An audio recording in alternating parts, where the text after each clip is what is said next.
In the dead of night, a lone figure pushes open the glass doors of Brock Industries' rain, slashing against the windows like shards of glass. Sam Carter, diesel-smudged and bone-tired, cradles a trembling Ava in one arm while hoisting a bulging envelope in the other. Lightning flickers over the polished marble floor as his boots echo down the empty lobby, each step a gamble. Will this desperate ask for a janitor's keycard save his daughter's future or shatter what little hope he clings to? Without warning, the side door whooshes open and a security guard looms in the shadows. Heart-hammering. Sam squares his shoulders, flashes that crumpled resume, and breathes 3 words that change everything. I need this job. If you believe in second chances, quiet courage, and the magic of being truly seen, drop a comment below. Hit subscribe and hang on tight. This 12-part story will remind you that heroes sometimes wear work boots. Sam Carter pressed Ava's mittened hand and took a steadying breath. The lobby lights hummed overhead, stark and bright, casting long shadows across the marble. He swallowed the lump in his throat and approached the desk resume clutched in one calloused hand, a single bead of rainwater tracing its way down the paper. The guard glanced up without surprise. May I help you? His voice was polite but clipped as though he asked the question 1,000 times a night. Sam forced a smile. Yes, sir. I'm here about the janitor position, the one in tonight's posting. He slid the envelope across the desk. My name's Sam Carter, and this is my daughter Ava. The guard frowned, shifting the package in his hands. Cedric, he supplied after a moment. I'll see what I can do. Take a seat. Ava's eyes were wide, her small face ghostly pale beneath her wool cap. Daddy, are you okay? She whispered. He knelt beside her, brushing a damp curl from her forehead. I'm fine, superstar. Just sit right here. I'll be back soon. Moments later, he found a metal bench in the corner and settled Ava onto the cold surface, her miniature backpack slung at her feet. He smoothed the front of his oil-stained jacket and reviewed his life in his mind, a thriving auto shop that had become a financial sinkhole, a brief happy marriage cut short by a drunk driver, and now nothing but the two of them scraping by on hope and grit. He had tried everything other shops, odd jobs, charity, until this listing appeared online. Mopping floors and emptying trash cans. It wasn't glamorous, but it paid. Ava pressed a hand against his knee. You think I can watch you work? He smiled for real this time. Of course. I'll show you how to make a floor shine so bright you can see your own reflection. She giggled and he squeezed her hand, the image of her laughter giving him a sliver of steel. He glanced down the hallway. The clock above the elevator read 12:03 a.m. The building was a fortress of glass and steel corporate monoliths staring down at his battered Honda Civic. If he could just step inside that world, even as a janitor, he could steady their lives. Footsteps approached, deliberate, echoing. Sam looked up to see a woman in an immaculate white coat, Victoria Brooks, CEO of Brock Industries, nearing with the poise of someone born to command every room she entered. She carried nothing but a slim tablet, her heels clicking softly over the marble. Sam straightened. His heart ratcheted up. She stopped a few feet away and studied him, grease on his jeans, the crease of worry around his eyes, and Ava's thumb pressed anxiously against her mitten. For a heartbeat, the world stilled. Then she dipped her head. Mr. Carter. He nodded suddenly, at loss for words. I understand you're applying for the midnight shift janitor position. I'd like to interview you myself. Her voice was calm, but carried an undercurrent of curiosity, perhaps surprise. Please come with me. Sam's jaw dropped. You meet? Victoria inclined her head once brisk. We meet everyone who keeps our building running. Even at midnight. He swallowed. Thank you, ma'am. She turned and led him through a side door labeled Executive Only. Ava reached for his hand and he scooped her up, walking backward so she could keep pace. They climbed the marble staircase 2 steps at a time until Victoria paused before another door. She tapped a code on a keypad and it clicked open. Inside was stark luxury floor-to-ceiling windows revealing a constellation of city lights, plush chairs, and a desk of dark walnut. Sam set Ava on the polished floor and tucked his resume into his coat pocket. Victoria gestured to a pair of chairs. She settled into one and studied him. Tell me about yourself, Sam. He ran a hand through his hair. I used to build houses with my own two hands. After losing my wife, I shifted to auto repair, ran a small shop. Then expenses ate into savings. I've been looking for steady work so I can provide for my daughter. He swallowed. I'll do any honest work. Victoria's eyes softened, but her tone stayed even. Why janitor? He glanced at Ava asleep on the floor beside him, exhausted by the night. Because a job like that comes with security, steady hours. It gives me a chance to keep her safe. A longer silence followed, the hum of city traffic drifting in. Sam braced himself for a polite rejection. Instead, Victoria slid her tablet across the desk. Effective Monday. You will start the midnight shift. I'll have HR finalize the paperwork. Bring your daughter to the rooftop garden this Friday at noon for our employee welcome luncheon. Sam blinked. I don't know what to say. Say you'll show up, she replied. I like a man who means what he says. He exhaled a breath he didn't know he was holding. You have my word. Victoria stood, indicating the door. Good night, Mr. Carter. See you and your daughter Friday. Sam retrieved Ava, blinking against the bright lights as they exited. The lobby seemed transformed, less a cathedral of commerce and more a place where kindness could take root. Outside, rain had stopped and the first thin ribbon of dawn bled along the horizon. As they crossed the threshold, Sam wrapped his arm around Ava's shoulders. You know what this means? She nodded, eyes still heavy. You got the job, Daddy. He squeezed her close. We're going to be okay, superstar. You'll see. They stepped into the morning light, worn boots carrying them forward into a world where a single act of courage could sweep away a lifetime of dust. The Monday after his unexpected hire dawned cold and gray, the sky stitched with steel clouds that promised rain. Sam Carter stood in the staff locker room, the squeak of his freshly issued navy coveralls echoing against the concrete walls. He smoothed the fabric over his worn jeans, still proud of the scuffed knees, and clipped on his ID badge, a black and silver card bearing Brock Industries' crest.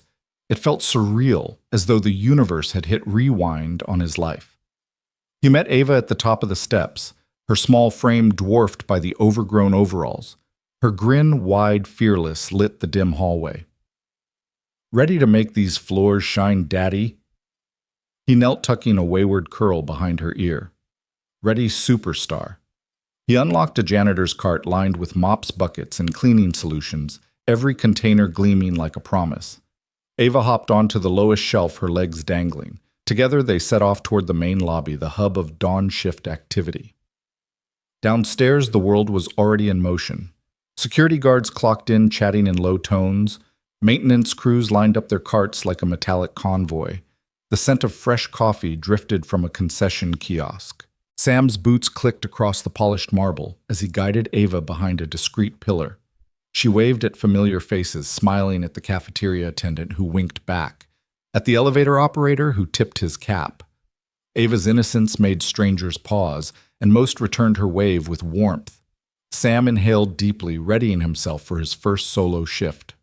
Then a hush rippled through the lobby. He looked up to see Victoria Brooks enter, flanked by two aides in sharp gray suits. She wore a burgundy coat that brushed her knees, her hair pulled back into a loose chignon that softened the angles of her face. Even in a sea of professionals, she stood out, a natural focal point. The chatter quieted, heads turned, conversations tapered into silence. Sam felt a pulse of energy, respect, maybe even awe sweep over him. Victoria paused, scanning the lobby as if seeing it for the first time. Her gaze settled on Sam and Ava, the duo framed by the marble staircase behind them. Ava's hopeful grin and Sam's gentle nod made them look like something out of a miniature fairy tale. Victoria's lips curved into the faintest smile, and she raised her hand to one of her aides. Sam stole a glance at the elevator. The doors slid open with a soft whoosh, and Victoria stepped inside. Seconds later, one of her aides approached the desk. "Please send Mr. Carter to my office," he said, voice low. The security guard glanced at Sam, eyebrows arching. "Mr. Carter," he asked, gesturing to the guest ID on Sam's lanyard. "Upstairs. Now." Sam glanced at Ava, her eyes huge with curiosity, then set his jaw. "Be right back, superstar." He lifted her into his arms and strode toward the elevators. Clifton, the security guard, pressed a button. "Floor 22, he murmured. Inside the car, Sam felt the cool hum of the descending lights. Ava nestled into his chest, her small voice squeaking. Is she going to talk to you about the job? He smiled wryly. Seems like it. He patted her back. You stay here for a sec, okay? I'll be right back down. Ava nodded eagerly and he hoisted her off. Don't move, he said, and guided her behind a sleek reception desk. She crouched her palms flat on the floor, peeking out with mischievous eyes. Sam stepped out into the executive hallway. Frosted glass doors lined the corridor, each marked with a nameplate. At the end stood Victoria's office, a sweeping glass front etched with the Brock Industries logo. He paused at the threshold, straightened his coveralls, and knocked. Come in. Sam pushed the door open and found her seated behind a desk, uncluttered by files save for a single tablet and a slender pen. She rose, smoothing her coat. The office was vast, the windows curving around to reveal a panorama of the city skyline. Mr. Carter, she said, extending a hand. Thank you for coming. He swallowed, clasping her hand with a grip both firm and respectful. Her fingers were cool, well manicured. Ma'am, you wanted to see me? She nodded once, then motioned to the visitor's chair. Please sit. Sam opened his mouth to speak, but Victoria held up a slender finger. I wanted to apologize for the abrupt summons. It's highly irregular for me to meet a janitorial candidate personally. He settled into the leather seat, careful to keep his coveralls smooth. I appreciate the courtesy, he said. She folded her hands on the desk. Yesterday I noticed the way you interacted with your daughter in the lobby. You carried her with such tenderness. She hesitated as though choosing her words. You didn't treat her like a distraction. You treated her like priority number one. Sam glanced down uncomfortable under her scrutiny. I try. Victoria leaned forward, her intense gray-green eyes studying him. Compassion isn't often valued in this world, but it's rare, and it's important. She let that linger. I have people crunch numbers and strategize growth, lots of people, but I didn't have someone show me what it means to care about the small things. She tapped the tablet. The way you smile when Ava looks at you, that matters to me. It matters to this company. He uncrossed his legs. Miss Brooks, I'm only here because you want to provide for your daughter, because you know honest work matters. Exactly why I hired you. She tapped the tablet again, bringing up a chart of building maintenance schedules. I'd like your input. There's a leak in the East Wing skylight that's been draining our maintenance fund, and the break room heater flickers at exactly 600 p.m. every night. She glanced up. Would you mind taking a look? Sam blinked. The scope of her request was huge beyond any janitorial role he'd known. Ma'am, I'd be happy to. Victoria stood and strode to the window, hands clasped behind her back. I created this empire on the backs of engineers, marketers, and executives. I believed in big ideas, big deals. But a building is more than its glass and steel. It's the people who fill it, and the things they need, warmth, safety, dignity, ought to be as cared for as our profit margins. Sam felt a knot unraveling in his chest. I understand. She turned a small challenge in her gaze. Show me. By mid-afternoon, Sam carted tools through the East Wing corridor. He replaced rusted fasteners on the skylight hatch, sealed thin cracks with weather-resistant tape, and rigged a temporary brace until the real contractor arrived. The break room's heater, he discovered, had a faulty timer switch. He swapped it out lightning fast, testing the warmth with a practiced eye. At every step, staff peeked in with nods of gratitude, Janice in HR clutching her binder, Bishop from accounting juggling spreadsheets and coffee mugs. When he returned to the lobby with Ava, who had spent the day in a makeshift kids' corner stocked with puzzles, he found Victoria waiting by the reception desk. Her coat was off, sleeves rolled. She held 2 steaming mugs of cocoa. Sam knelt to scoop Ava onto his shoulders and took a mug from Victoria's outstretched hand. The cocoa was too sweet but familiar. You fixed it, Victoria said, voice soft. Faster than any of my so-called specialists could schedule the work. He sipped. I'm good with my hands. She studied him, then offered the second mug to Ava, who accepted with glee. You're good with something more than that, she murmured. You're good with people. Ava bounced off Sam's shoulders and ran to the children's corner, waving at Sam and Victoria before settling behind a stack of colorful blocks. Victoria tucked a stray curl behind her ear. I arrange meetings to discuss next quarter's projections, she confessed. But today I learned to care about something even more crucial. Sam leveled his gaze. Sometimes it's the small fixes that keep everything from falling apart. Victoria's lips curved into something close to a grin. Exactly. They stood in the hushed lobby, two unlikely allies bound by shared purpose. Outside, the sky had parted, and a timid sun cast shards of gold across the marble.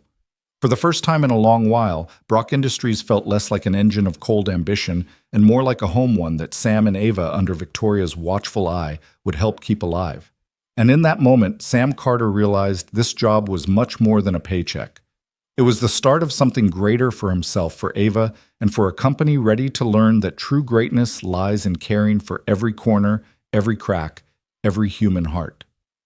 The elevator ride felt impossibly long, the soft hum and staccato of numbered lights revealing each ascending floor like beats in a drum.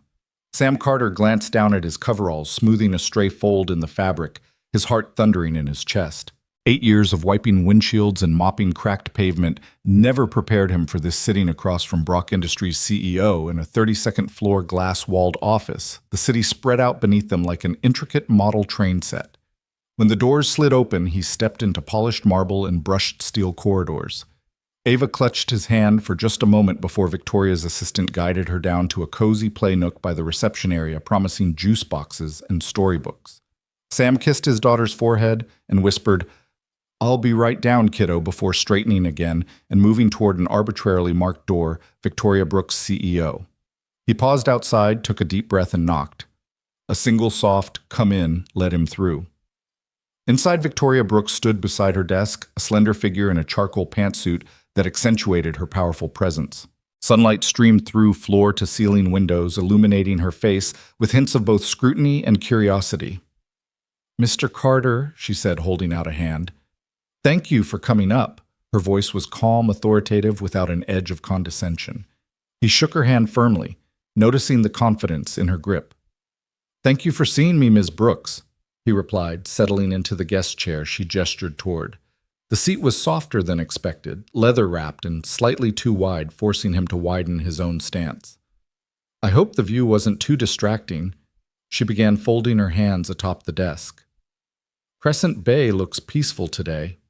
He glanced beyond her to the waterfront skyline, flecked with boats gliding through morning mist. "It is. Feels a world away from here." A faint smile tugged at her lips as though she appreciated the metaphor. "Tell me about yourself, Sam. I want to know the man behind the work boots." He exhaled slowly, mind whirring back to simpler days. "I grew up in a family of carpenters. My father taught me how to swing a hammer before I could ride a bike. We built everything from birdhouses to entire floors of townhomes. I ran my own contracting business for almost a decade before my wife passed, and that was the hardest build of all." Her eyes softened, but she didn't interrupt. He pressed on. "After the accident, I sold the business and took every job I could find: oil changes, snow removal, janitorial work. All honest trades, but none paid enough to support me and my daughter Ava, who was only 2 at the time." His chest tightened. "I worked double shifts, scrimped on rent, and made sure she had school clothes even if I had to patch mine." Victoria leaned forward, elbows on the desk. "Your dedication is clear. It takes a special kind of person to keep going under those circumstances." He offered a wry chuckle. "Special or stubborn? I'll do any honest work for Ava's future." The words tasted louder than he intended a vow-given voice. He looked away, battling a flush of vulnerability. She sat back, steepling her fingers. "Intelligence, creativity, strategic vision. Those are skills we typically value here." Yet she paused.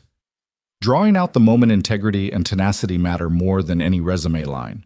Sam met her gaze, surprise flickering across his face. "I'm not sure I deserve that kind of praise." She tilted her head. "You deserve better than praise. You deserve opportunity." Her assistant had slipped a file onto the desk at the start of their meeting, and now Victoria tapped the edge of that file. "This company is very good at building tomorrow's technology. I want us to be equally adept at building people, starting with you." He leaned forward, voice low. "Ms. Brooks, I've never asked for charity. I just want a chance to show up every day and do my job well." A hint of amusement danced in her eyes. "And if I refused?" He swallowed. "I'd find another way to keep hope alive." She regarded him thoughtfully, the soft click of her pen the only sound. Hope is a powerful currency in boardrooms and garages alike. I'm prepared to invest in you. She stood moving to a built-in bar cart and pouring 2 glasses of water. The gesture was human in an office ruled by algorithms and forecasts. The simple act of offering water felt generous. She handed 1 glass to him. I've reviewed your resume, Sam, and perhaps I've overlooked the most important qualifications: your commitment, your resourcefulness, and your capacity for kindness. Sam took a sip, nerves settling into steady warmth. I won't let you down. Victoria's gaze flickered to the window where clouds drifted over the city's glass pinnacles. I believe you won't. I'm offering you more than a janitor's role. I want you to oversee our facility's expansion project. His heart lurched. Facilities expansion? She nodded. We're opening new campuses next year. Physical spaces where innovation happens. I want someone who understands the value of hands-on work to design and maintain those spaces. Someone who sees buildings not as assets, but as homes for possibility. Sam stared at her, mind racing to reconcile this offer with the man who'd once begged for a broom. That's a huge responsibility. Exactly, she replied, sliding back into her chair. I want you to have it. He closed his eyes for a moment, memory flickering to Ava's hopeful grin in the lobby. He thought of patching broken skylights, fixing leaky pipes work that prevented chaos work that protected people. He thought of all the mornings he'd woken before dawn so his daughter could have breakfast. He thought of resilience, teaching by example that life's hardest builds require the strongest frameworks of faith and perseverance. When he opened his eyes, determination shone there. I'd be honored, he said, voice firm. Victoria Brooks nodded, satisfaction softening her features. She reached for her desk phone. Daniel, please get HR on the line. We have a new offer to finalize. She hung up and turned back to him. Consider your title, Director of Facilities and Human Care. Because what you do here will be as much about caring for people as it is about caring for buildings. Sam blinked, disbelief warring with gratitude. Director, yes, ma'am. Her smile finally broke genuine and warm. Welcome aboard, Sam Carter. They shook hands again, but this time it felt celebratory, a pact between equals rather than a formality. As he gathered his papers to leave, she paused. One more thing, she said. He turned. She tapped the file with a single finger. I want you to mentor our interns, especially the ones who've never swung a hammer or held a mop. They need to learn that every role, no matter how humble, is vital to our success. His chest swelled. I'd love that. Ava's wide eyes greeted him in the reception area, her little ears keen for news. He scooped her up and whispered, How'd your dad do? She beamed. She said, I'm the best assistant ever. He laughed, brushing her hair back. She also said, I'm director of everything. Ava clapped. That's huge. He grinned down at her. It feels pretty huge. And as they descended the elevator back to the lobby, Sam Carter knew that this interview, less a test than an awakening, had changed everything. Beyond the glass towers and boardroom politics, this was about people building, and he was ready to build. The morning sun peeked over Denver's skyline like a welcome mat laid out just for him.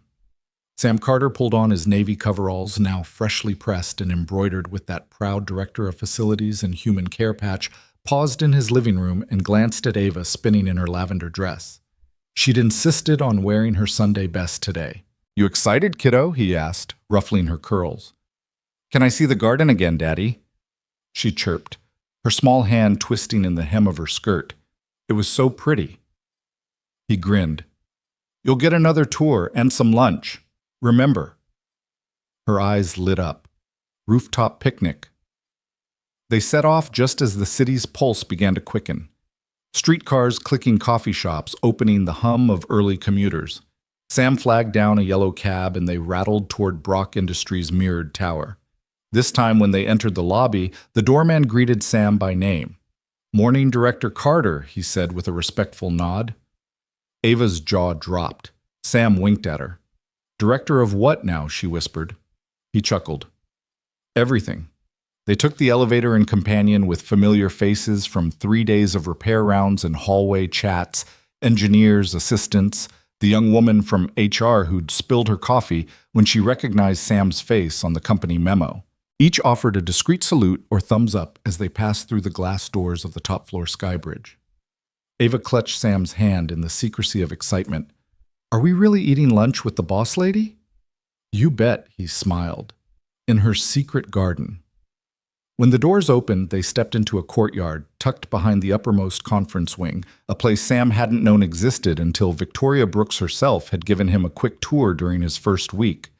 Today it was set for a small private brunch, linen-draped square tables, crowned with potted succulents, wicker chairs, and a buffet of fresh fruit, herb-crusted chicken, and chilled lemonade. The scent of lavender and rosemary wafted from planters arranged along the terrace's glass railing. Below them, clouds scudded across the city.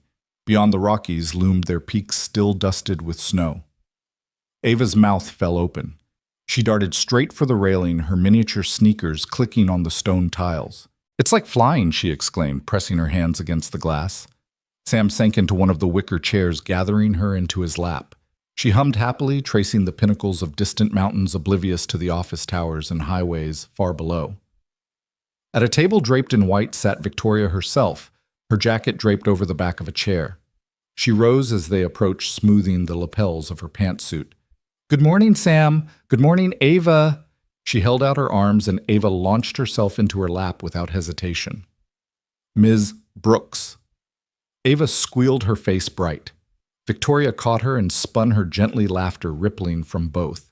Sam smiled, watching a side of his graduate of Forbes 40 under 40 CEO that rarely showed itself in the boardroom. Here she was, just Savvy, the woman who'd taken a chance on a mop-wielding dad who'd hired him no questions asked. "Please join us," Victoria said, motioning to the table. Two staff members hovered discreetly nearby, ready to pour lemonade or refill plates. Sam set Ava down and helped her grab a small straw cup. "I learned how to grow lavender here," Victoria said, nodding toward a row of silvery stalks. "It's a reminder that even glass towers need living things." Sam settled into his chair. "It's the calmest place in the whole building," he agreed. "I never get tired of this view." She poured him lemonade, pale gold and fragrant. "And I never get tired of the upkeep," she replied. "When I saw your first maintenance report, fixing the broken vent, rewiring the panel, releveling the planters, I knew I was right to bring you on." He leaned back. "It feels good to have a place that matters." He glanced at Ava, who was busy nibbling melon, "especially when I get to share it with someone I love." Victoria's gaze softened. "Your daughter seems very grounded." Sam nodded. "She's my compass. If I lose my way, her laughter brings me back." Victoria offered a small, reflective smile. "I have a nephew," she confessed. "He's 6, just the same age as Ava. After my brother's accident last year, Jack's laughter reminded me how bright the world could be." Her words hung in the air, tinged with a vulnerability she rarely displayed in public. Ava, having drained her third cup of lemonade, climbed onto Sam's lap again. "Ms. Brooks." "Dad says lavender is magical," she announced, tossing her hair back. Victoria chuckled and brushed a stray strand from Ava's face. "Lavender is magical," she agreed. "It's good for the soul." She reached into her pocket and produced a tiny cloth sachet. "This is from my garden at home.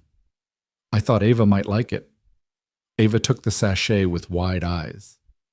"Thank you," she cried, burying it in the skirt of her dress. Sam caught Victoria's eye gratitude and something warmer shining there. "You really didn't have to," he said quietly. She shrugged. "Being the boss of a $1 trillion company doesn't mean you can't do small kindnesses." The conversation drifted through brunch, lighthearted updates on the renovation of the old bakery next door, the new fire suppression system Sam had designed for the basement, and Ava's upcoming school play. At one point, Victoria excused herself to take a brief call, leaving Sam and Ava alone with the breeze and the blooming succulents. "Ava," Sam prompted, "what's been your favorite part of the last 3 days?" She tapped her chin thoughtfully. "When you fixed the loose stair railing so no one would fall." She grinned. "And the secret garden. But mostly when Ms. Brooks spun me around." He laughed. "That was pretty special." At that moment, Victoria returned, sliding into her seat. She held up a company folder. "I need your expertise," she said, voice upbeat. "We're redesigning the executive conference room, moving away from sterile boardroom style to something more, human." She opened the folder to reveal sketches of an indoor atrium. "I want your thoughts." Sam leaned forward, studying the plans. The room behind him was blank slate floor-to-ceiling windows, exposed steel beams, concrete floors. He pictured sunlight dappling through ficus trees, pottery benches clustered around potted ferns. What if we break the center with a living garden, he suggested. Have a little pond in one corner, a reading nook carved out of reclaimed wood, and maybe some lavender so it smells like this garden whenever someone steps in. Victoria's eyes lit up. I love it. Let's make it happen. Just like that, Sam realized the scope of his new role wasn't limited to mops and brooms. He was charged with fashioning spaces that nurtured creativity, comfort, and connection environments where people felt seen and supported. He looked at Ava, then back at Victoria, and felt a surge of purpose. When the rooftop garden clock chimed noon, they gathered their things. Sam scooped Ava into his arms, and she plucked her lavender sachet from her skirt, pressing it to her nose. It smells like hope, she declared. Sam grinned at Victoria. Thank you for lunch and for the chance to build more than facilities. Victoria's smile was all business warmth and genuine appreciation. Thank you, Sam, for showing us what really matters. Welcome aboard. As they walked through the glass doors, leaving the private terrace behind, Sam's world felt richer than before. He carried Ava in one arm and a head full of new blueprints in the other, crossing a threshold into something far more meaningful than any job description, a chance to shape places where life could bloom. And shoulders squared, he realized that sometimes the biggest impact began with a simple act of welcome. Sam pushed open the door to the media relations suite just as the morning sun filtered through its frosted glass panels.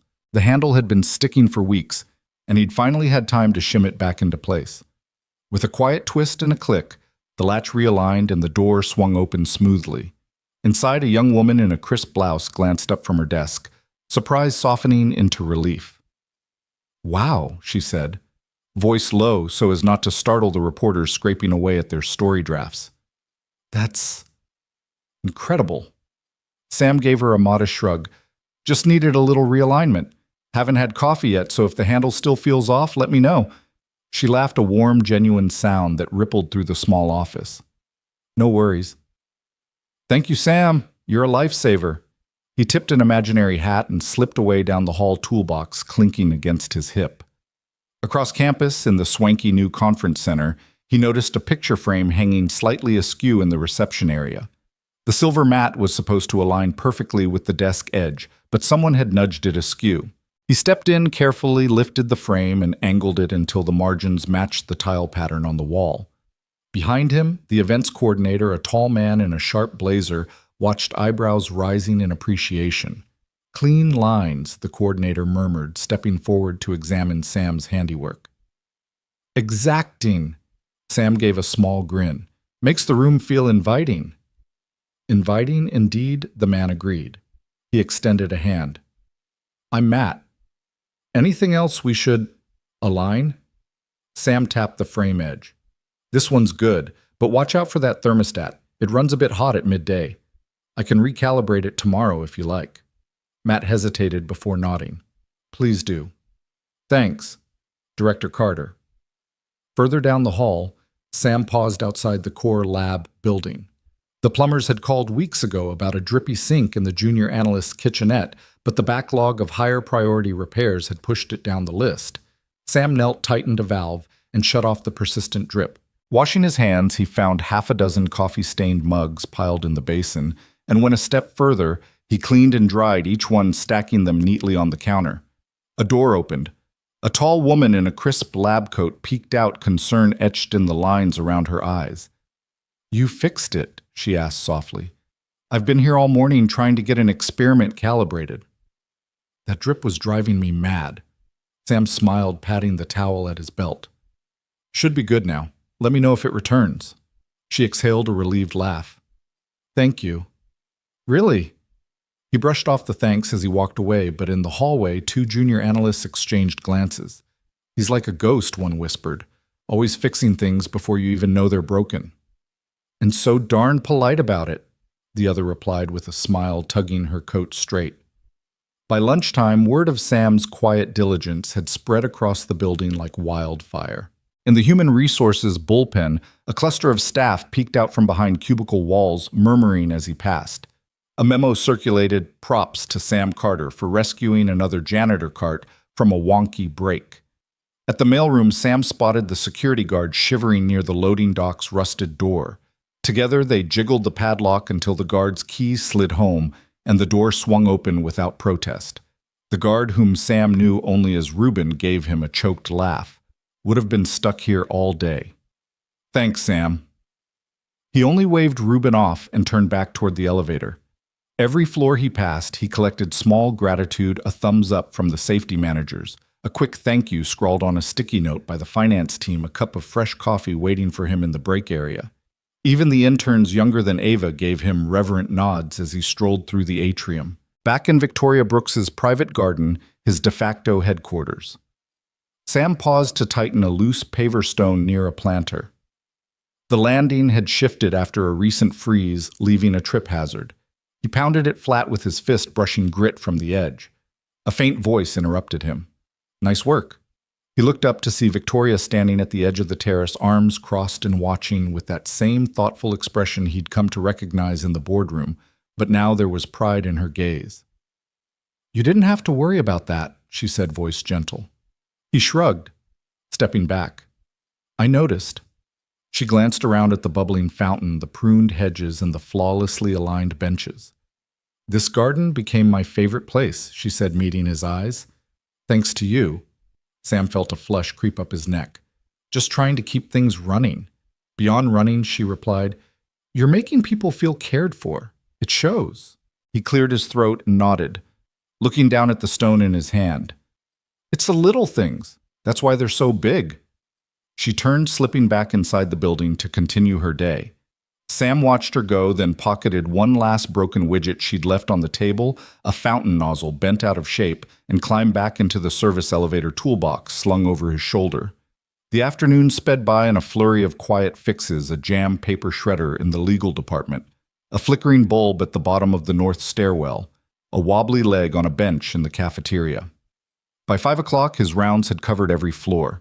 He slipped back into his coveralls after stashing the toolbox in his locker, greeting the night shift receptionist with a friendly nod. As he locked up the supply closet for the night, a familiar envelope sat waiting on the counter, not a memo this time, but a hand-drawn note. He unfolded it, a simple sketch of a mop, a screwdriver, and a little girl holding a heart. Beneath it, in Ava's loopy handwriting, "Thank you for fixing our world." Sam's chest tightened.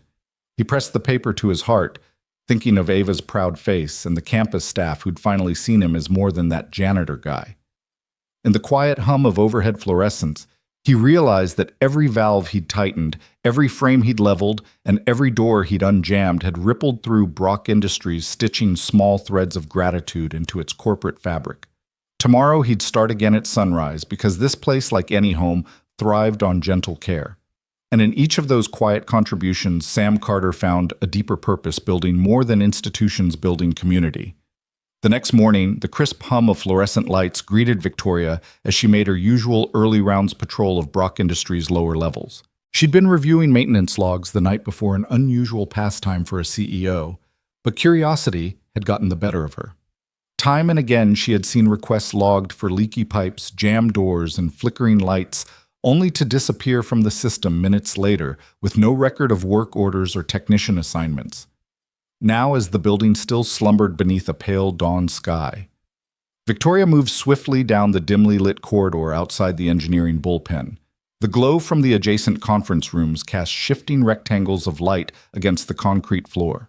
She glanced at her watch, 7:02 a.m. Sam Carter's shift began at 7:00, and she'd made a quiet bet on his first location. A soft sputter echoed ahead, followed by a distinctive drip, drip, drip that grated against the silence. Victoria rounded the corner into a small maintenance alcove and saw Sam crouched beneath a low panel of ceiling fixtures. His coveralls bore the faint stain of motor oil and coffee grounds, and the sharp beam of his handheld flashlight danced across exposed wiring. With a gentle twist of a bare hand, he realigned a loose fixture, the bulb clicking into place. The overhead light brightened, sweeping the shadowy corridor in a warm circle that chased away the drip's echo. Victoria cleared her throat, and Sam straightened so quickly that a stray wire snapped back into position. He looked up, surprise flickering in his tired blue eyes that mirrored her own. In that moment, he resembled any one of the janitorial staff she had hired, focused, unassuming, and wholly absorbed in the immediate problem. "Ms. Brooks," he said, voice a notch higher than necessary. He set his flashlight on the floor and wiped a grease-smeared hand on his coveralls. "Didn't hear you come up." She stepped forward, studying the scene. "I didn't," she replied quietly. "You fixed the light before the ticket ever hit the system." "That's not the first time I've seen it happen." Sam's jaw tightened, and he glanced at the unclipped work order tucked in his pocket. "I noticed it when I came in," he explained. "By the time anyone else spots it, it's already starting to dim. I figure if I'm here, I might as well take care of it." Victoria crossed her arms, leaning against the cool cinderblock wall. She watched him roll up his sleeves and check the bulb's wiring. "It's more than that, Sam." Her tone was gentle but authoritative. "The pipes in the West Wing basement, you repaired a leak there before facilities even knew a pipe had sprung. The jammed elevator button on the 12th floor, you cleared it before a single complaint made its way to me." Sam paused the bulb in his hand. He met her gaze evenly. "I've got a good eye for things that slip through the cracks. You build things for a living, you learn to spot the weak spots." Victoria considered that. She had built Brock Industries from the ground up, first as a small startup, then into a global powerhouse. She talked about strategy budgets, partnerships, but in the quiet corridors beneath the soaring glass facade, maintenance was a world apart. She realized watching Sam at work that his approach was different. Hands-on, immediate, unsentimental. She stepped closer, pointing to the loose plate he had just resecured. "You take pride in these little things." He gave a half shrug. "If you leave small things broken, they turn into big things. Better to give it a fix while it's easy." Victoria nodded, unexpectedly impressed by his unpolished wisdom. "I've been CEO here for 10 years, she said softly. "I can't remember the last time I made anything myself." She saw the flash of surprise in Sam's eyes. He no doubt expected platitudes about hard work or corporate loyalty. Instead, she offered something rare, candid self-doubt. He met that with a nod, finishing the bulb replacement and snapping the cover back into place.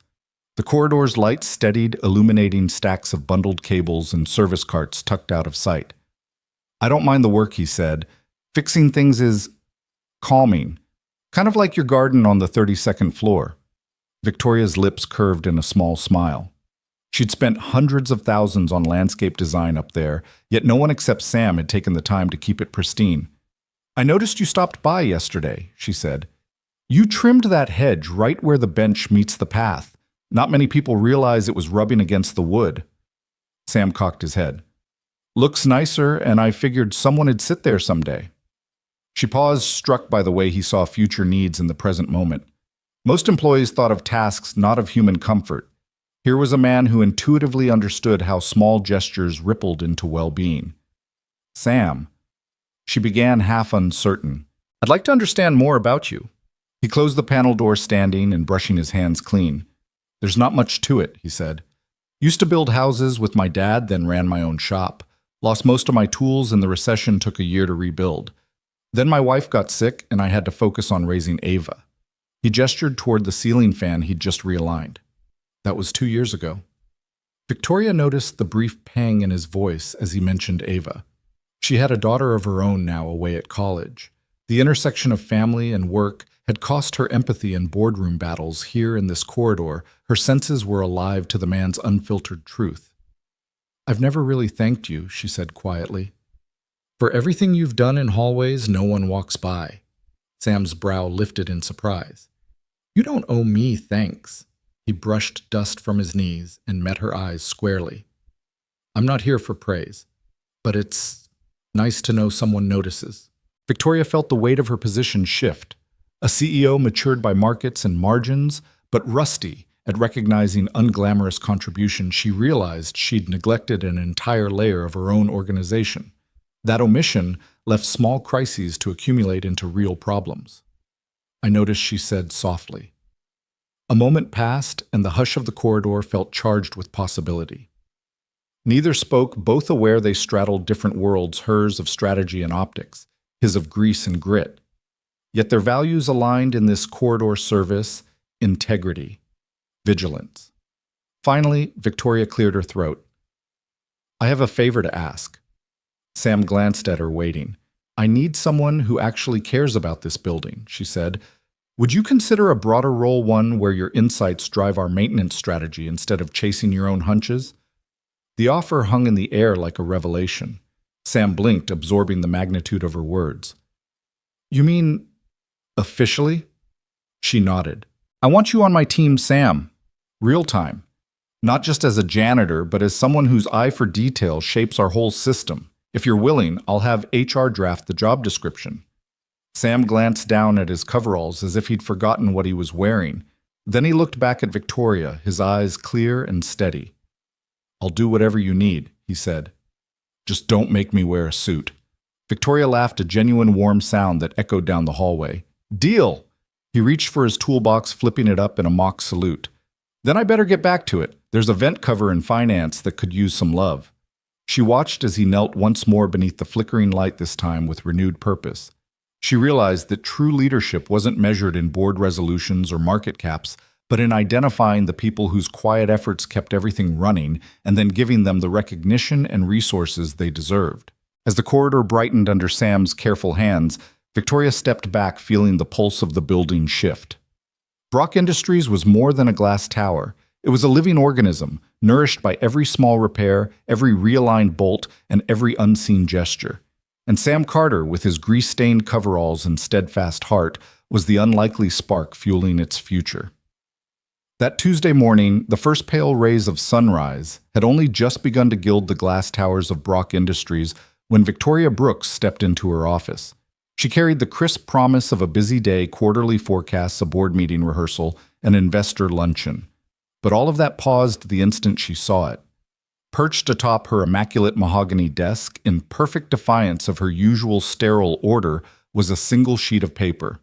A child's paper, hand-torn from a spiral notebook, edges ragged. The drawing was simple 3 stick figures under a bright and wobbling rainbow. One figure wore a mop in one hand and a wrench in the other. The next was a tiny child chasing a yellow ball, and the third was unmistakably a woman in a skirt and heels, arms outstretched as if she were catching both father and daughter in a safe embrace. Beneath the scene, in jagged crayon letters that wobbled charmingly, Ava had written, "Thanks for my daddy."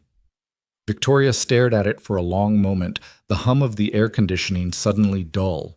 She pulled the drawing closer, noticing the frayed crayon strokes, the way the orange sun in the corner insisted on shining, even though there were no clouds to hide it. It was so innocent that for a heartbeat she didn't register the full weight of it. Then she felt a shiver run down her spine, something soft and unexpected breaking through the well-armored shell she carried into every boardroom. She set the paper gently on the desk and sat in her high-backed leather chair, head bowed and eyes closed. A CEO's world was built on graphs and projections on market share and margins on performance metrics that never really measured the human heart. Yet here in her own office, a little girl's sketch had exposed the hollow center of her priorities. It reminded her that Sam Carter wasn't just keeping the lights on and the floors shining, he was safeguarding his daughter's world. And she'd been too busy to see that. Minutes must have passed. Outside the floor-to-ceiling windows, the city glowed under morning light. Birds rose from the fountains below, their cries sharp against car horns and early commute engines. Victoria felt her chest tighten. The corporate armor she wore so comfortably, her impeccably tailored suits, her razor-edged focus felt suddenly like a cage. How many moments had she missed? How many small kindnesses had slipped through her fingers because she was too busy climbing the next ladder? Her phone buzzed on the desk. She reached for it, expecting a call from HR or a text reminder of an upcoming earnings call. Instead, the screen displayed a message from Sam Carter. "Let me know if you need anything before 9. I'll be on the 5th floor corridor." She tapped out a single word. "Now," and pressed send. Almost instantly, his reply pinged back. "Be right there." She folded the drawing carefully, slipped it into a crisp white envelope, and tucked it into her briefcase. Within 5 minutes, Sam Carter was knocking politely on her door. His coveralls were uncharacteristically neat. He must have washed the worst of yesterday's grease before coming up. Ava was nowhere in sight. Sam stood alone, hands clasped in front of him, steady as ever. "Ms. Brooks," he said, concern touching his voice when he saw the envelope in her hand. "You wanted to see me." She gestured to the guest chair, and he sat his posture respectful but curious. She set the envelope between them. I found something on my desk this morning. Her voice was soft and unfamiliar tone for a CEO who was used to shaping realities with a single directive. It's yours. Sam opened the envelope. His brows rose as he recognized Ava's drawing. He drew in a sharp breath as though inhaling the sudden warmth that flooded the room. He looked up at Victoria, eyes clear and unguarded. She left it this morning while I was sweeping the hallway, he said quietly. She wanted to thank me for bringing her up here. Victoria nodded, swallowing. It's beautiful. She paused, trying to find words that felt honest. I've been thinking about how often I measure this company's success in numbers, stock price, revenue growth, headcount, without ever measuring its heart. This drawing reminded me who built that heart. Sam's expression was both proud and humble. Ava's only ever known you as the boss lady, he said. I'm just her dad trying to keep things from falling apart. She leaned forward, hands folded on the desk. You do more than that, Sam. You remind me and everyone here what really matters. You fix leaky pipes, jammed doors, flickering lights. But more than that, you fix small pains before they become big problems. You build safety and trust. You see people. He met her gaze without hesitation. That's what it means to show up, he said. One fix at a time. She closed her eyes briefly, then opened them with newfound resolve. I want you to know I see you, she said. I see the way you care about this place and your daughter, and I want to make sure you have what you need to keep doing it. Sam blinked. I'm honored, Ms. Brooks, but I don't need anything besides a mop and a paycheck. Her lips lifted in the faintest of smiles. I'd like to offer more than that, she said. A formal position, facility manager. Your role will include updating our maintenance systems, overseeing workflow, and helping us build a culture where small kindnesses matter as much as quarterly results. And I want to give you the authority and the resources to do it. Sam's eyes widened, then softened. I don't know what to say. She handed him the drawing again. If you'll accept, we'll put your daughter's art in the lobby. Let everyone see how gratitude looks in crayon. And I want you to sign off on every project plan and budget for maintenance. No more disappearing tickets, just proactive care. He gently closed the envelope.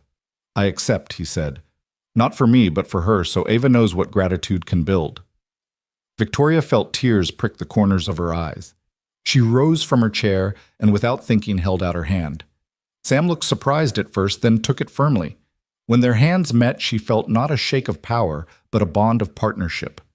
As he rose, she pulled the envelope from her briefcase. One more thing. She handed it back to him. Give this to Ava.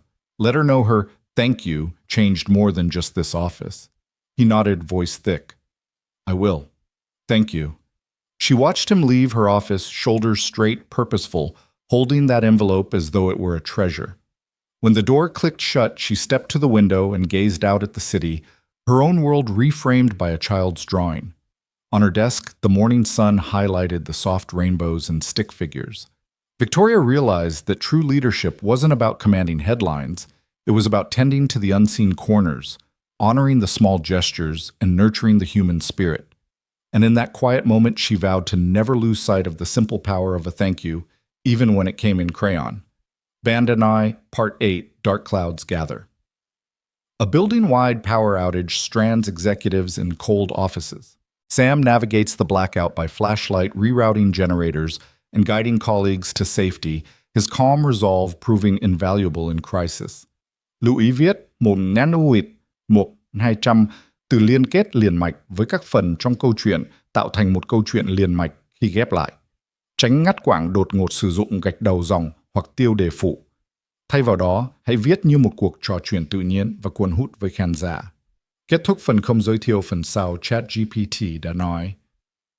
That afternoon, the sky over Brock Industries had turned a bruised charcoal, as if the city itself was bracing for a blow.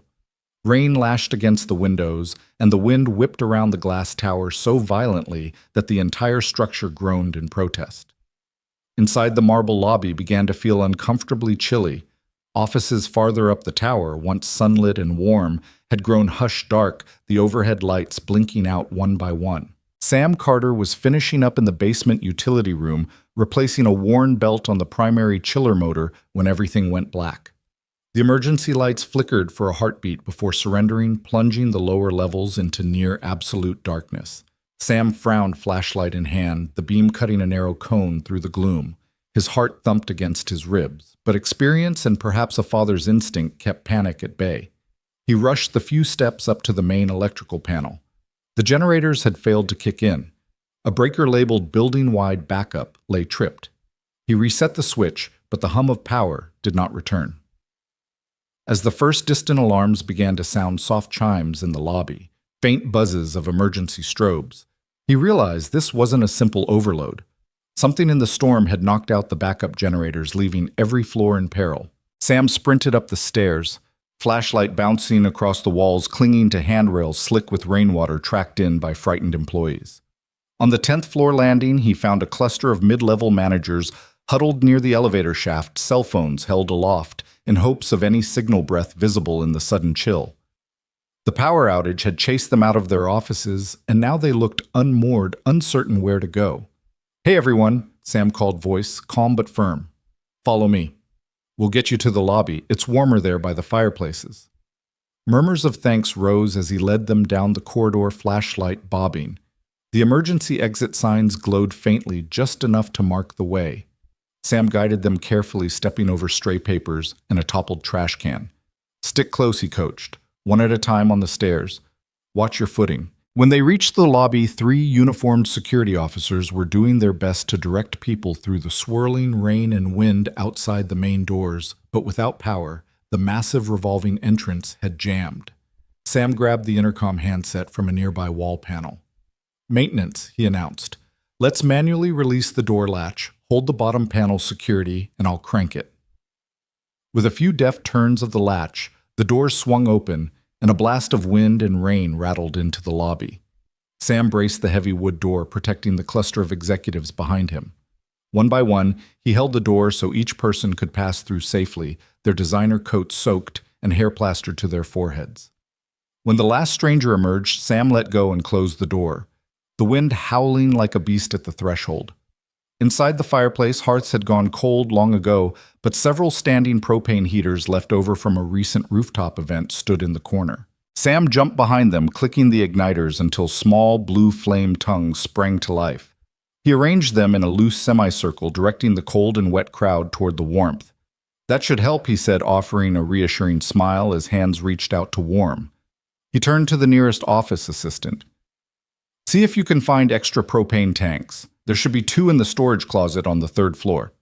The assistant dashed off, flashlight beam bobbing. As the group huddled near the heaters, Sam moved to the central staircase again. Several executives lingered behind, their eyes wide as they absorbed the scene, the janitor turned facility manager calmly orchestrating their rescue. He didn't wear a suit, didn't carry a tablet full of analytics. He carried a toolbox and the quiet authority that comes from knowing the building's bones. On the 22nd floor, the conference room lights flickered weakly as a small group of senior leaders realized they were trapped without backups. They kicked at the doors in frustration until Sam's flashlight beam illuminated through the narrow windows. He knocked gently. "Open up. I'm here to help." The senior vice president, a stern man named Jacobs, peered out. "Can't you fix it?" Jacobs barked. Sam shook his head. "Not from here, but I can guide you out. Follow me and watch your step." With that, Sam led them single file down the winding fire stairs, the group's multi-million-dollar suits glinting in the flashlight's beam. When they stepped into the lobby, the entire group let out a grateful exhale. Jacobs paused as though searching for words. "Mr. Carter?" he said, voice rough with humility. "I don't know how we'd have gotten out without you." Sam offered a quick nod. "Happy to help." Then in the periphery of his mind, he heard the soft hum of the generators sputtering back to life, the secondary set finally responding as the storm's circuit overloads cleared. Lights blinked on powerful and warm, banishing shadows from every corner. He flipped electrical breakers back into position one by one, restoring elevators, restoring heating, restoring the steady heartbeat of Brock Industries. The hum of copiers resumed, the whirl of ceiling fans returned, and the building exhaled. By the time Victoria Brooks arrived in the lobby, a vision in her tailored coat hair still damp from dashing between meetings, she found Sam standing beside the fireplace heaters, a smudge of grease on his cheek. flashlight in one hand, clipboard in the other. "Sam," she said, voice steady but edged with awe. "You did all this?" He shrugged, removing the flashlight from his belt. "Just doing my job, Ms. Brooks. Nobody should be left in the dark." She held his gaze, seeing at that moment not just the caretaker of her floors, but the quiet hero of her company's darkest hour. Around them, executives and staff shared blankets and cups of hot coffee, smiles warm as the newly restored lights above. The crisis had passed, but the gratitude lingered tangible in every handshake and nod. Victoria extended her hand. "Thank you, Sam Carter. Facility manager, midnight rescuer, and now power restorer." He took her hand firm and unpretentious. "Always here to help." As the chatter in the lobby resumed this time, not in panic but in relief, Sam looked over at the tripod-mounted commercial clock on the wall. His daughter's school bus would be arriving soon. Another storm might rage outside, but here in this glass tower order had returned. And in that calm, crackling fireplace light, both CEO and janitor knew that a shared moment of crisis had lit a bond more unbreakable than any boardroom contract. That Monday morning, the 15-foot atrium of Brock Industries felt alive in a way it never had before. The polished marble floor gleamed beneath Sam Carter's sturdy work boots as he wheeled his cart of tools past the front desk. Heads turned executives who once scarcely noticed his passing now offered nods of genuine greeting. Even the receptionist, who had once looked at him with polite detachment, called out a cheerful "Morning, Sam" in a tone that carried real warmth. He nodded back, slipping past a trio of suited board members clustered near the glass railing overlooking the lobby. They were deep in conversation, cutting-edge contract negotiations, new product launches, and yet their eyes followed him. Curiosity piqued. As he passed one of them, Marian Phillips raised her hand in a small wave. "Sam," she called, voice carrying a hint of something new, deference. He paused and turned. Marian was tall and impeccably dressed, her silver hair pulled into a sleek chignon. He'd seen her at board meetings, always cool, always in control. Now she looked almost human. "Yes, Ms. Phillips?" he asked, leaning against the cart. She smiled, a genuine curve of her lips. "I'm about to present to the audit committee. My conference room projector has been flickering. Could you take a look? I'd rather not have that happening mid-pitch." Sam glanced toward the door she'd indicated. "Of course, right away." She handed him a small sticky note with the room number. "Thank you. When you're done, I'll be by for a demo." "Consider it done," he said, and with that, he wheeled his cart toward the bank of elevators. On the 28th floor, the fluorescent lights hummed overhead as Sam knelt before the conference room's AV cabinet. Wires snaked through the panels, and sure enough, a power surge had remapped one line. He swapped out the offending connector, tightened 2 loose bolts on the projector mount, and tested the system. The projector flickered once, twice, and then settled into a steady beam of crisp light. As he packed away his screwdriver, the door clicked open.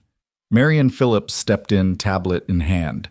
The boardroom's polished oak table gleamed under the restored projector. She watched him work with an appreciative expression. "It's perfect," she said as Sam stood. "Thank you." He smiled, brushing off his hands. "Glad to help, ma'am."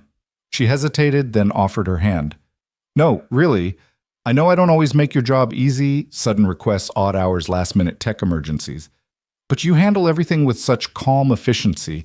I want you to know it doesn't go unnoticed." Sam shook her hand, a bit surprised by the rarity of her candor. "Thank you, Miss Phillips. It's my pleasure." She nodded, her gaze sincere. "Well, I'm off to the audit committee. I expect smooth sailing now." With a final nod, she strode out. Sam closed the door behind her and paused a moment, letting the unfamiliar warmth of genuine gratitude sink in. Back on the 15th floor in a conference room usually reserved for C-suite brainstorming, a half-dozen board members were mid-discussion glass walls, tinted to allow privacy. The topic was capital improvements to the headquarters, and it had become a heated debate.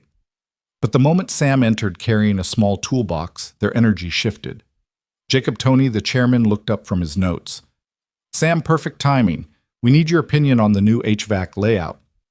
Sam set his toolbox on the side table and reached for Jacob's drawings. "Sure, let me see." While most people in that room would have struggled through the technical jargon, Sam traced a finger along the airflow diagrams and pointed out a potential dead spot in the northwest corner, an area prone to overheating that the engineers had missed. He suggested a repositioned vent and an added return inlet, explaining in clear, straightforward language how airflow could be balanced for more consistency. The board members leaned in surprised by his depth of knowledge. When he finished, an unspoken respect settled over the room. Jacob Toney nodded, impressed. That makes perfect sense. We'll revise the plans accordingly. Thank you, Sam. Another board member, Elena Ruiz, added, You're officially on the project team now, Sam. We'll need your expertise going forward. Sam hesitated. Miss Ruiz, I'm just happy to help, whatever you need. She smiled, eyes bright with admiration. We need more people who see beyond the spreadsheets, Mr. Carter. Word spread quickly. By late afternoon, while Sam was tightening a loose railing on the mezzanine staircase, he heard footsteps behind him. Pardon me, Sam. He turned to find Ross Kendricks, head of facilities strategy, standing with his arms folded. Kendricks was known for his meticulous nature and rarely offered praise.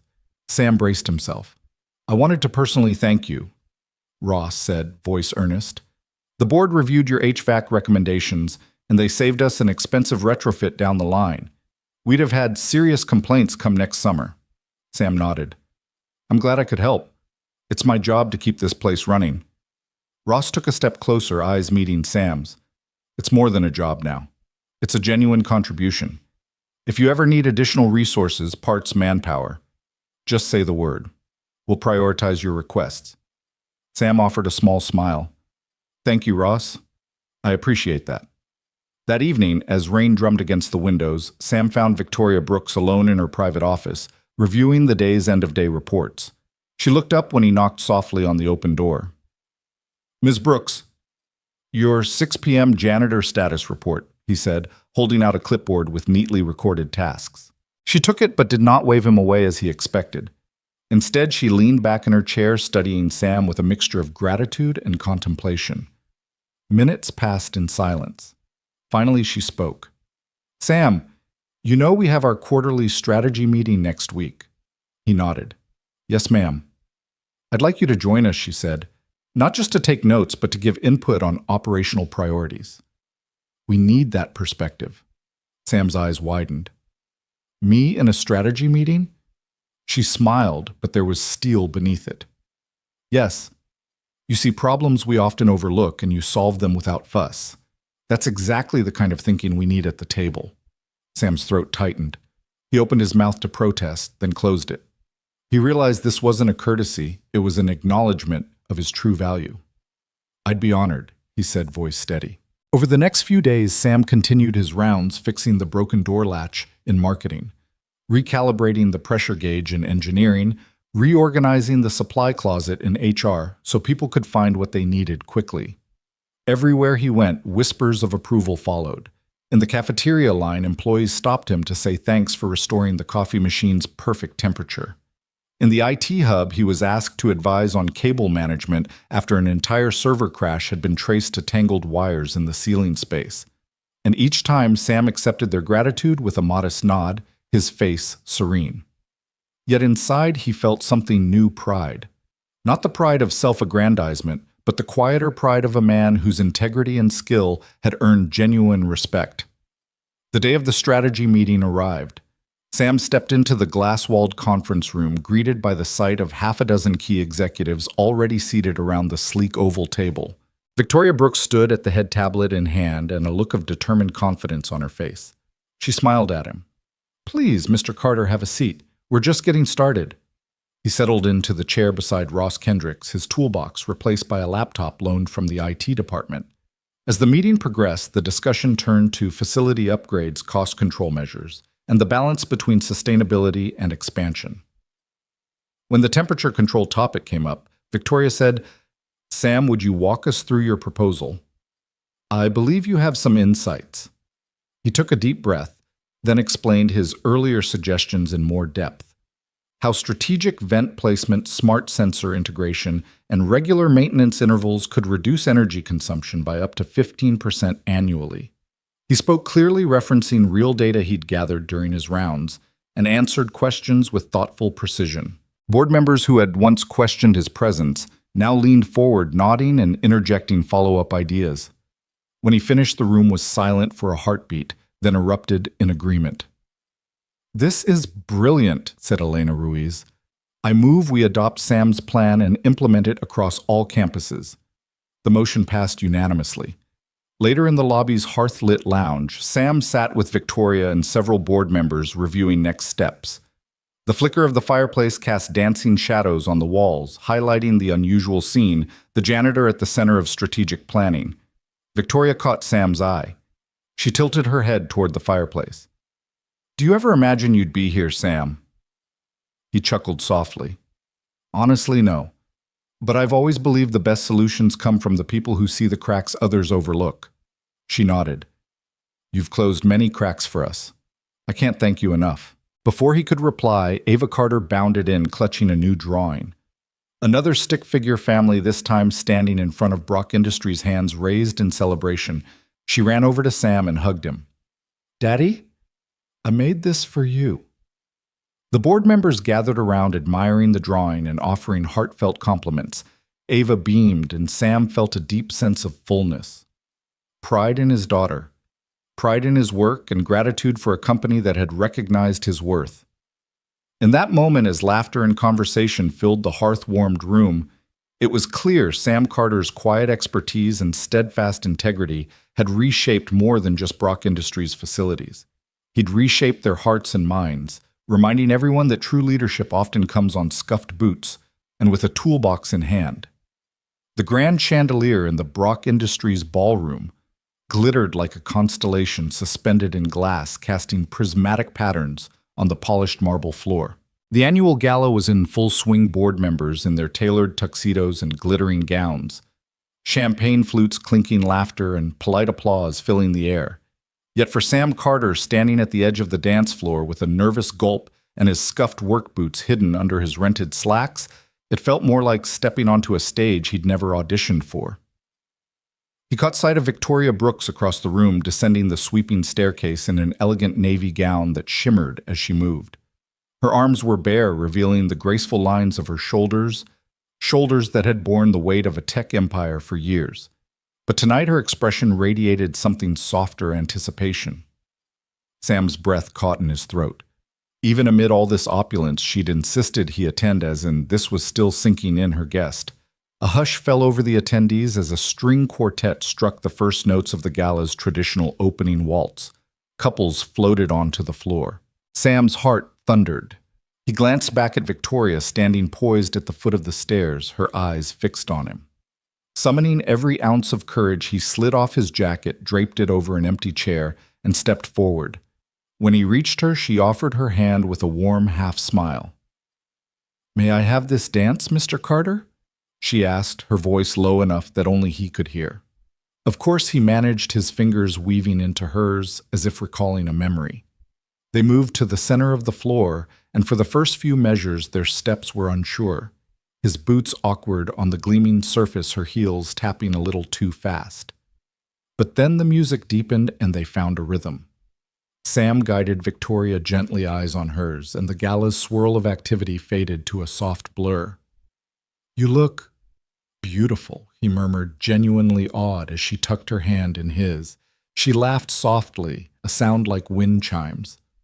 "I feel nervous," he shook his head. "No need. You're a natural." He offered a playful half-bow, and she laughed again, the sound rippling across the hushed ballroom. As they glided beneath the chandeliers, whispers rippled through the crowd. "Is that... I didn't know they were close." The CEO and her janitor. But Sam and Victoria were attuned only to the music and each other. He guided her in a gentle turn, careful not to step on her toes. She placed her other hand on his shoulder, asking with her eyes if he was okay. He nodded, feeling as though he was exactly where he belonged.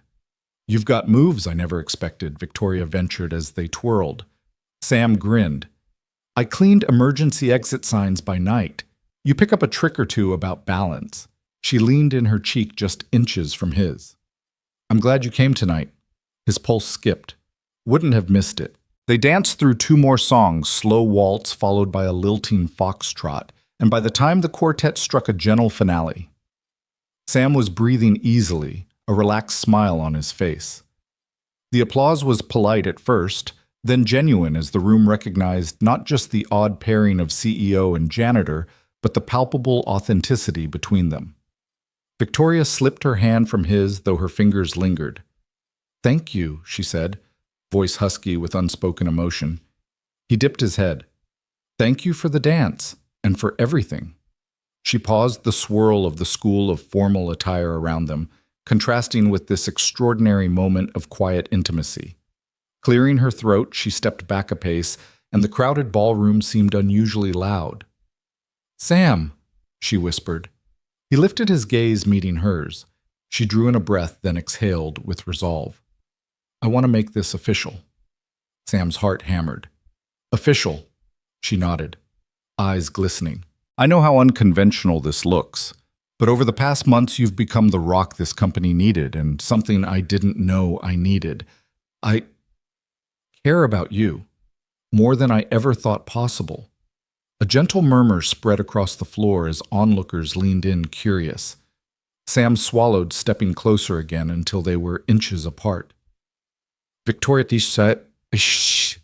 He paused, gathering courage. "I never imagined a woman like you could see someone like me, and feel this." She placed a finger on his chest right over his heart. "You've reminded me of what really matters: kindness, dedication, honesty. Those are the foundations I want for everything in my life, from our company to us." Her words landed softly, igniting something indescribable in Sam's chest. Slowly, deliberately, he reached into his pocket and withdrew the tiny velvet box he'd carried tonight, its presence a secret hope he'd barely allowed himself to entertain. Victoria's breath hitched as he lowered to one knee, the world tilting on its axis. "Victoria Brooks." He began, voice steady, though his heart raced. "You asked me to make it official. I can't build a life without you. Will you marry me?"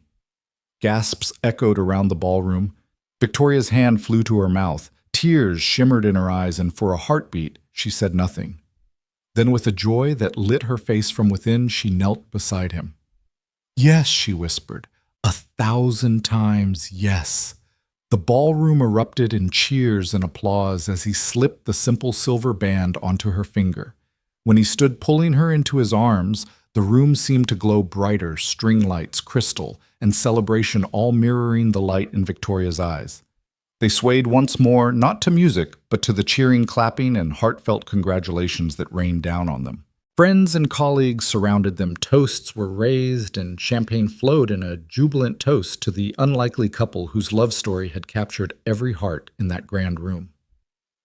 As the night unfolded, dance after dance, laughter, and tears of joy, Sam and Victoria found themselves at the edge of the floor, looking out at the sea of faces who believed in them. Hand in hand, they shared a quiet, fierce smile, knowing that no boardroom politics, no corporate hierarchy, and no whispered doubt could ever erase the bond they had forged.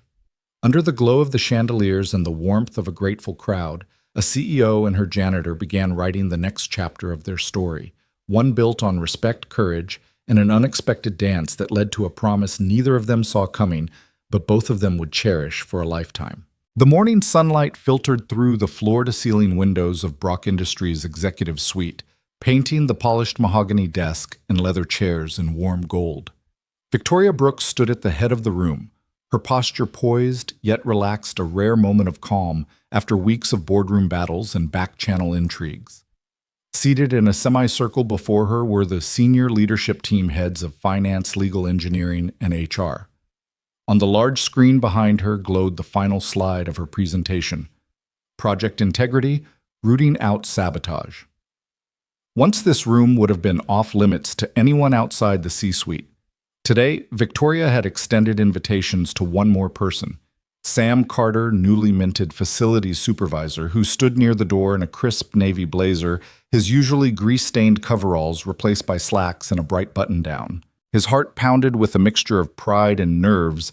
He'd never imagined standing among these executives, let alone addressing them. Victoria cleared her throat and the room hushed. "Thank you all for coming on such short notice. As you know, recent product delays and a near-catastrophic prototype failure have cost us significant time and trust." She swept her gaze across the table. We suspected insider sabotage crafted to look like engineering errors, but we needed proof. Heads nodded. The CFO muttered something about lost revenue. The head of engineering tapped a pen against her notebook. Sam shifted on his feet. He'd played a quiet but pivotal role in his rounds through the lab and maintenance tunnels. He'd noticed the subtle misalignment of a critical component mounting bracket one that no genuine stress test could have produced. Cross-referencing his maintenance logs with building access data, he'd pinpointed a late-night entry by an unexpected ID, the badge of a newly hired project engineer whose contracts and emails Victoria's team had never caught. Confronted with the evidence, the saboteur had confessed under interrogation. Victoria continued, "Thanks to Mr. Carter's keen observations and detailed logs, we have irrefutable proof that this was deliberate. We have taken appropriate action, and our development timeline is back on track." She turned a genuine smile lighting her face. "Sam, would you please join us up here?" A low murmur rippled through the room as Sam stepped forward. Victoria offered him a seat beside her, and he sat trying to steady his breathing. "Sam," she began, her tone warm, "you've taught us all an invaluable lesson, that integrity can be found in every corner of this organization, not just at the top. Your attention to detail and your willingness to speak up saved months of work and millions of dollars." Sam shifted in his seat, meeting the astonished stares of department heads. "Thank you, Ms. Brooks," he said, voice steady. "I just did what I would have wanted someone to do for my daughter's future." Victoria nodded. She clicked her remote, and the next slide appeared: organizational realignment. Beneath it, a new chart showed the expanded facilities department, now elevated to a direct reporting line to the COO, with Sam Carter at its head. Beside his name glowed the title Facilities Supervisor, Enterprise Operations. A hush fell. Then the CFO spoke up, clearing his throat. "Victoria, this is unprecedented. Historically, maintenance has reported through less senior channels. Elevating facilities to this level, placing a non-traditional hire in such a pivotal role, could raise eyebrows among our investors." Victoria tilted her chin slightly. "Our investors already trust us to build cutting-edge products. They'll soon see that safeguarding our processes from the boardroom floor to the basement utility rooms is equally critical. Sam's promotion sends a clear message: we value competence and character above pedigree, and I have no doubt he'll exceed expectations." Sam felt his cheeks flush, but he dared to look around the room. He saw nods, some tentative, some enthusiastic. The VP of Engineering offered him a tight-lipped smile and a small thumbs up. The head of HR scribbled notes, perhaps already preparing new job descriptions under his supervision. Even the stern general counsel gave a curt nod. Victoria turned back to Sam. "Congratulations, Sam. Effective today, you will oversee all facilities operations, safety protocols, and preventive maintenance across every Brock Industries campus. Your team will report to you directly, and you'll have the budget and authority to implement the changes you deem necessary." Sam swallowed his throat dry. I'm honored, ma'am. I won't let you or anyone at Brock down." She rose, extending her hand. Every executive followed suit, applauding as he shook her hand. The sound of that applause, sincere, robust, felt surreal. Sam's gaze flicked to the door, half expecting Ava to burst in with a proud grin, but she wasn't here. Yet.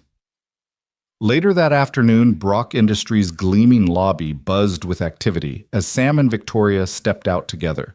She led him to the waiting area and handed him her phone. "Show your daughter the new notification I sent to her email," she said. Sam's brow furrowed Ava's email. She must have arranged it in advance.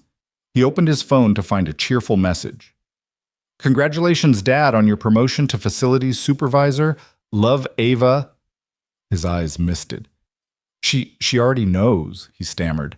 Victoria smiled warmly. "This company found a bright young intern in you, Sam. I thought she should be the first to know." At that moment, the elevator doors opened. Ava Carter stepped out, her curly hair bouncing, clutching a small bouquet of daisies. Her eyes lit up when she saw her dad. "Daddy, you did it? I knew you would." Sam crouched, wrapping her in a tight hug. "I did it for you, kiddo. You gave me the courage to do it." Victoria watched with a soft smile as Ava pulled back to examine her father's new badge, the elegant script beneath his name, proclaiming Facilities Supervisor. "That's amazing. The little girl breathed admiration shining in her eyes. Sam lifted Ava onto his hip and turned to Victoria. "Thank you," he said, voice thick with gratitude, "for everything." Victoria nodded. "Thank you, Sam, for reminding all of us that true leadership isn't just about titles. It's about hard honesty and the courage to fix what's broken. I'm honored to have you on my team in every sense." As father and daughter skipped off toward the exit, Ava's daisies bobbing in her hand and Sam's new title gleaming on his lapel, Victoria stood in the lobby watching them go. In that moment, she knew Brock Industries had gained more than a facility supervisor. They'd gained a guardian of integrity, someone whose compassion and competence would ensure that no corner of their empire would ever go unnoticed or unprotected again. Morning light broke over Crescent Bay in a gentle haze of pink and gold, illuminating the freshly painted sign above the garage door, Carter and Brooks Auto and Repair. The scent of salt air mingled with the tang of motor oil as Sam Carter straightened his nameplate, its polished letters glinting in the dawn. Beside him, Victoria Brooks adjusted the crisp apron she'd insisted on wearing navy blue to match Sam's coveralls and smiled at the small crowd already gathered on the sidewalk. Ava stood between them, clutching a bouquet of wildflowers she'd picked from the roadside, her face alight with excitement. The three of them, once an unlikely trio united by destiny, now carried a shared dream into the world. As Sam opened the garage door, the sound of its hoist echoed down the block, and a ripple of applause rose from their neighbors and first customers. Mrs. Delaney, owner of the diner next door, wiped her flour-dusted hands on her apron and called out, "Best of luck." "Sam, and you too, Miss Brooks. If I see anything squeaky or in need of a tune-up, I know where I'm coming." Sam waved his chest warm. "Thanks, ma'am. We'll be here." Victoria gave a small wave in return, her eyes misting as she watched Ava beam at their hometown support. "Welcome home," she whispered, and Ava rushed forward to hug her. Their first customer rolled up just then, a battered green pickup with a blown headlight and a rack of surfboards strapped to its bed.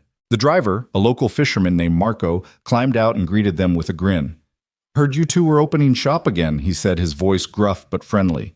"Got a rat's nest of wiring here, thought you might be my miracle workers." Sam ducked under the hood, dropping into his usual crouch. Victoria lingered at the fender, offering the bouquet back to Ava. "Want to help nail down the wiring diagram, sweetie?" she asked, handing it over. Ava's eyes sparkled. "Yes, please."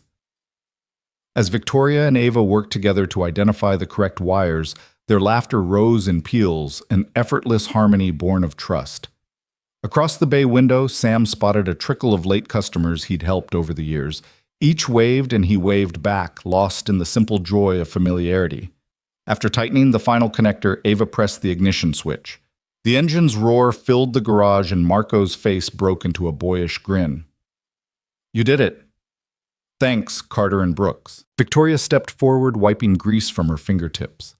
"Happy to help," she said, her tone easy and warm. She shot a sideways look at Sam. "Remind me again why we ever doubted a little grease," he chuckled, eyes crinkling. "Because we thought oil stains meant failure. Turns out we were just getting started." By mid-morning, the garage bays were full. A vintage Mustang in for a tune-up, a family sedan with a dented bumper, and even the mayor's electric bike needing its first roadside repair. Word of mouth spread faster than any advertisement. Neighbors who hadn't spoken in years now chatted over the hood of a Volvo, marveling at how much the place had changed, yet how comforting it all felt.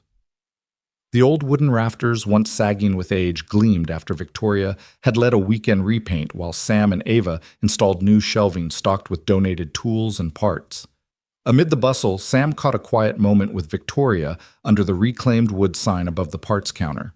"You know," he said softly, "when I dreamed of fixing cars again, I never imagined it would feel like building something new." Victoria leaned a shoulder against the counter, scanning the tapestry of bumpers, hood ornaments, and license plates that decorated the wall behind them. "It is new," she replied. "Not just the building or the sign. This is a foundation of trust, community, and family." He nodded, his gaze drifting to Ava, who was guiding a nervous teenager through the process of changing a tire. "I never want us to forget that every job, every person who walks through our doors is more than a paycheck. It's a life we're touching." Victoria reached out her hand, finding his. "And we'll never forget. This place will remind us every day. The afternoon sun dipped lower as laughter echoed from the garage floor. Ava hurried in, wiping her hands on her jeans, and announced, "Daddy Grandma Miller stopped by. She brought cookies." Sam laughed and ruffled her hair. "See, you're really bringing people together." Victoria handed Ava a tool apron embroidered with a small rainbow logo Ava had designed months earlier. "Here, you earned this," she said. Ava tied the straps with pride. "I've got my uniform now." As the day wound down, the trio shut the bays one by one. Sam closed the Mustang's hood and turned off the overhead lights. Victoria swept the floor with a long-handled broom. Ava gathered the last tools into the toolbox. Together they stood in the center of the garage, bathed in the golden glow of the setting sun. Sam placed an arm around Victoria's waist and looked at Ava. "You two ready for dinner?" Ava nodded, bouncing on her toes. "Can we have pizza on the pier?" Victoria grinned. Nothing says celebration like pizza by the water. They locked up behind them and walked across the street, the sound of their footsteps mingling with the distant call of seagulls. As they passed the community board where once empty flyers now advertised Carter and Brooks' grand opening specials, a group of kids waved from the sidewalk. Victoria waved back and Sam raised his hat. When they reached the pier, Sam lifted Ava onto the rail so she could dangle her legs over the edge toes, skimming the shimmering water. He wrapped an arm around Victoria, her warmth a gentle anchor against the salty breeze. Ava dug into her box of pepperoni slices and held one up triumphantly. To us, she said, crumbs on her cheek. Sam and Victoria each took a slice, and Sam made a show of raising it in a toast. "To kindness," he said. Victoria followed suit. "To courage." Ava swallowed and nodded emphatically. "And to family." They took their bites and sat in companionable silence, the horizon ablaze with color as the sun slipped beneath the waves. In that moment, the three of them. Widower turned. Partner. Little girl. Turned. Apprentice. CEO. Turned co-founder. Shared a vision of tomorrow built on the solid ground of second chances. Behind them, the neon sign of Carter and Brooks Auto and Repair glowed softly in the twilight, a beacon of hope, resilience, and the unbreakable bonds they had forged. And as the last light faded from Crescent Bay, they knew their journey was only just beginning.